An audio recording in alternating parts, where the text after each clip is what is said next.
प्रिय विद्यार्थियों, आपका स्वागत है इस ई लेक्चर में। आज का जो विषय है वो है बैंकों का राष्ट्रीयकरण, एक मूल्यांकन तथा सफलता के लिए सुझाव। ये एमकॉम फाइनल ईएफएम के विद्यार्थियों के लिए है।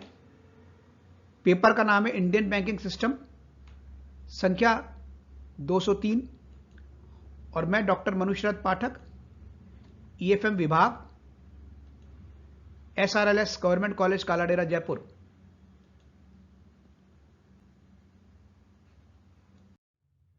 तो प्रिय विद्यार्थियों, प्रारंभ करते हैं अपन। बैंकों का राष्ट्रीयकरण, एक मूल्यांकन तथा सफलता के लिए सुझाव। जैसा कि आप पढ़ चुके हैं पहले के ई लेक्चर में कि बैंकों के विकास के लिए और आर्थिक क्रियाओं के सुचारू रूप से चलाने के लिए, मौद्रिक क्षेत्र के विस्तार के लिए 1969 में 14 बैंकों का राष्ट्रीयकरण किया गया और 1980 में 6 बैंकों का राष्ट्रीयकरण किया गया। और इसका जो लाभ है हुआ, लोगों में बैंकिंग की आदत पड़ी, उसका विकास हुआ, उनकी बचत की प्रवृत्ति में वृद्धि हुई और ऋणों के विस्तार के कारण छोटे छोटे कारीगर बैंकों से ऋण लेकर अपना व्यवसाय चलाने लगे। फिर भी कुछ ऐसी समस्याएं उत्पन्न हुई जिनका निवारण करना अति आवश्यक हो गया था, जिसके बारे में अपन इससे पहले जो ई लेक्चर था, जो वीडियो था, वो जरूर आप देख लेना। उन समस्याओं का उल्लेख उसमें किया गया है। अब उन समस्याओं को कैसे निपटाया जा सके, इसके लिए कुछ महत्वपूर्ण सुझाव इस वीडियो में, इस लेक्चर में रखे गए हैं। वो इस प्रकार हैं। बैंक कर्मचारियों की मनोवृत्ति में परिवर्तन। सबसे बड़ी समस्या यह आई कि धीरे धीरे बैंकों के कर्मचारियों में भी नौकरशाह की प्रवृत्ति जो है वो पनपने लगी। उनके मन के अंदर भी एक प्रकार से उदासीनता उत्पन्न होने लगी। ग्राहक सेवा सर्वोपरि सेवा है, इस प्रकार का भाव जो पहले उनके अंदर था वो धीरे धीरे समाप्त होने लगा। तो आवश्यकता इस बात की है कि अपने ग्राहक को की जो प्रमुखता की भावना है उसको जागृत करके अपने अंदर जो नौकरशाही की प्रवृत्ति है उसको दूर करने की आवश्यकता है। इसके लिए समय समय पर बैंकों में लेक्चर होने चाहिए। इसके लिए समय समय पर जो है उनका ट्रेनिंग प्रशिक्षण होना चाहिए। तो ये एक प्रथम सुझाव है जिसको अपनाने से कर्मचारियों के मनोवृत्ति में परिवर्तन होगा और बैंकिंग विकास जो राष्ट्रीयकरण के बाद अपेक्षा थी वो अधिक तेजी से होगा। रिजर्व बैंक ऑफ इंडिया ने भी इसके लिए कुछ सुझाव दिए और वो कहा जमा में वृद्धि की जाए। डिपॉजिट जो है वो एक प्रकार से आधार है किसी भी बैंक के विकास के लिए। जितना अधिक डिपॉजिट होगा उतनी बैंकिंग की जो विस्तार होगा उस बैंक के द्वारा जो है वो किया जा सकता है। इसके लिए रखा कि जमा में वृद्धि की जाए और ऋणों की वापसी के क्षेत्र में बैंकों को सतत प्रयास करना चाहिए ताकि उत्पादन कार्यों के लिए कोषों में वृद्धि हो सके। समय पर जो है ऋण वसूली हो जाए, क्योंकि देखा जा रहा है कि एनपीए में निरंतर वृद्धि होती जा रही है, जो कि चिंता का विषय है। रिजर्व बैंक द्वारा अगला सुझाव रखा गया कि विभिन्न वर्गों को दी जाने वाली जो साख, विशेष रूप से प्राथमिक क्षेत्र में जो साख की निश्चित अवधि है उसकी सूचना रिजर्व बैंक को दी जानी चाहिए। ये समय समय पर जो साख सुविधाएं खासतौर से प्राथमिक क्षेत्र के लिए और विशेष रूप से अन्य क्षेत्रों के लिए दी जा रही है, उसके बारे में रिजर्व बैंक तक पूरी जानकारी होनी जरूरी है, जिससे कि रिजर्व बैंक उसमें सुधार कर सके और अवलोकन करने के बाद किस क्षेत्र को साख की ज़्यादा आवश्यकता है, उसका अनुसार अपनी नीति का निर्धारण कर सके। बैंकों को इस बात का भी ध्यान रखना चाहिए कि नई शाखाओं को खोलने के लिए लाइसेंस में विलंब ना हो। यानी इस प्रकार से भी रिजर्व बैंक ने सुझाव दिया कि प्रत्येक बैंक जो है वो अपनी नई नई शाखाएं खोले और तमाम प्रकार की जो दिक्कतें आ रही है उसको खोलने में वो दूर होनी चाहिए। देखा गया कि 20 सूत्रीय कार्यक्रम का पुनः प्रारंभ करने से बैंकों को इसमें एक नई दिशा मिली है। साथ प्रसार के साथ संबंधित कुछ सुविधाएं भी सरकार को बढ़ानी चाहिए। वो कौन कौन सी है?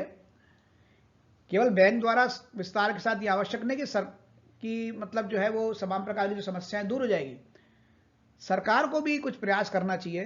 जैसे सुविधाएं हैं, भंडारण की सुविधा मिलनी चाहिए, क्योंकि बिना भंडार की जो सुविधा है वो प्राप्त हुए बिना जो है वो साख सुविधा जो है उसका लाभ पूरा नहीं मिलेगा। परिवहन जो है, ट्रांसपोर्टेशन में कठिनाइयों का निवारण होना चाहिए। सड़कें हैं, बिजली है, पानी है, टेलीफोन इत्यादि जो आधारभूत सुविधाएं हैं वो ही पूरी तरीके से डेवलप्ड होनी चाहिए, विकसित होनी चाहिए। तो मुद्रा का जो साख प्रसार हो रहा है उसका पूरा जो लाभ है वो अर्थव्यवस्था को मिलेगा। अगला है स्टाफ के ढांचे में सुधार। देखा यह गया है कई बैंकों में कि आवश्यकता से अधिक स्टाफ जो है वहां रख लिया जाता है और आवश्यकता से अधिक स्टाफ के कारण जो उस बैंक की जो कार्यकुशलता है उसमें कमी आती है। तो इसको देखते हुए जितने उस बैंक में आवश्यकता है स्टाफ की उतना ही स्टाफ रखना चाहिए और उनकी कार्यकुशलता का माप निरंतर करना चाहिए।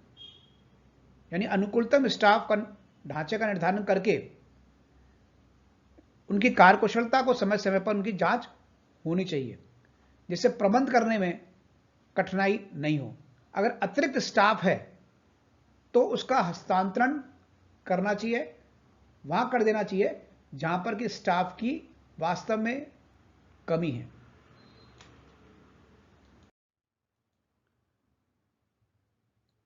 इसके अलावा एक सुझाव यह भी बहुत महत्वपूर्ण है कि लाभदायकता एवं सामाजिक उद्देश्यों में तालमेल होना चाहिए। ये देखने में आया कि राष्ट्रीयकरण के बाद बैंकों का एक प्रकार से दायित्व हो गया कि वो सामाजिक उत्थान के लिए काम करें, यानी अपने लाभदायकता पर ध्यान नहीं दें।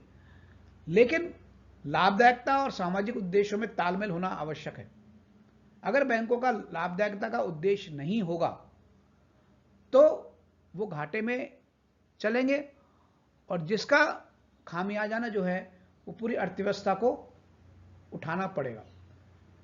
तो इस बात का भी समय समय पर ध्यान रखना चाहिए। इसके लिए बैंकों को लाभ नियोजन की प्रणाली अपनानी चाहिए तथा निष्पादन बजट के साथ लाभ की ओर भी ध्यान देना चाहिए।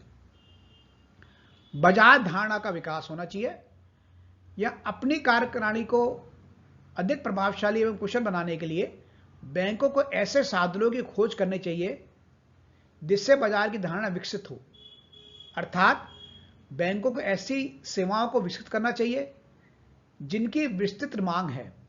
इसके लिए बाजार शोध महत्वपूर्ण है क्योंकि इससे बैंकिंग सेवाओं की मांग की भविष्य की प्रवृत्ति का ज्ञान हो सकता है। समय समय पर बाजार में जो शोध होते हैं कि वास्तव में किस चीज की मांग है और बैंकिंग के द्वारा उस मांग को कैसे दूर किया जा सकता है, इसका शोध करना अति आवश्यक है। जैसे ई बैंकिंग का विकास है, नेट बैंकिंग का विकास है, एटीएम सुविधा दी जा रही है और इस प्रकार से नए नए जो अभिनव बैंकिंग है जो कि शोध के बाद जो लागू किए गए हैं, इनको जो है इनका बढ़ावा होना चाहिए ताकि जो है बैंकिंग जो है जो समय के साथ उसका विकास हो सके। अगला है प्रशिक्षण को बढ़ावा। बहुत महत्वपूर्ण सुझाव है ये। राष्ट्रीयकृत बैंकों की शाखाओं को जिस गति से उनका विस्तार हुआ है उस गति से बैंकों में काम करने वाले व्यक्तियों के लिए प्रशिक्षण सुविधाएं एवं योग्य कर्मचारियों की संख्या में वृद्धि नहीं हुई है। यह बहुत बड़ी कमी महसूस हुई थी। इन जिलों को जिला स्तर पर प्रशिक्षण के कार्यक्रम चालू करने चाहिए इन बैंकों को, जिसमें बैंकिंग के सैद्धांतिक तथा व्यवहारिक पक्ष की जानकारी के अतिरिक्त अन्य देशों में दी जाने वाली सेवाओं की जानकारी दी जानी चाहिए।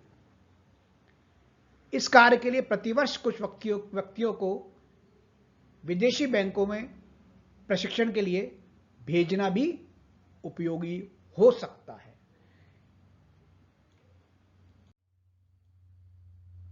प्रबंध व्यवस्था को लोचदार बनाना, आखिरी है ये सुझाव कि राष्ट्रीयकृत बैंकों को नौकरशाही, राजनीतिक प्रभाव तथा लाल फीताशाही से मुक्त रखना बहुत आवश्यक है।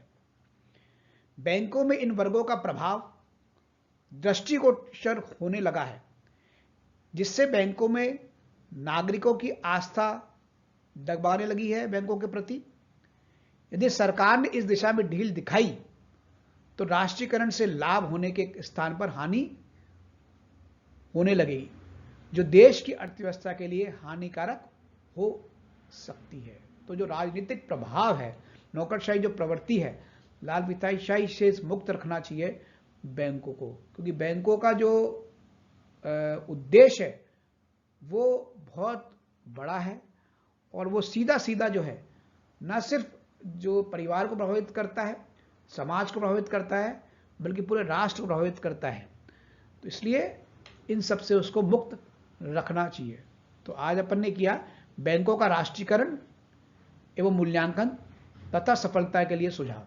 तो प्रिय विद्यार्थियों, आप इस चैनल को सब्सक्राइब करिए, लाइक करिए और कमेंट बॉक्स में आके कमेंट भी करिए। मुझे उम्मीद है कि आपको ये लेक्चर जो है वो आपके लिए लाभप्रद रहेगा। जय हिंद, जय भारत।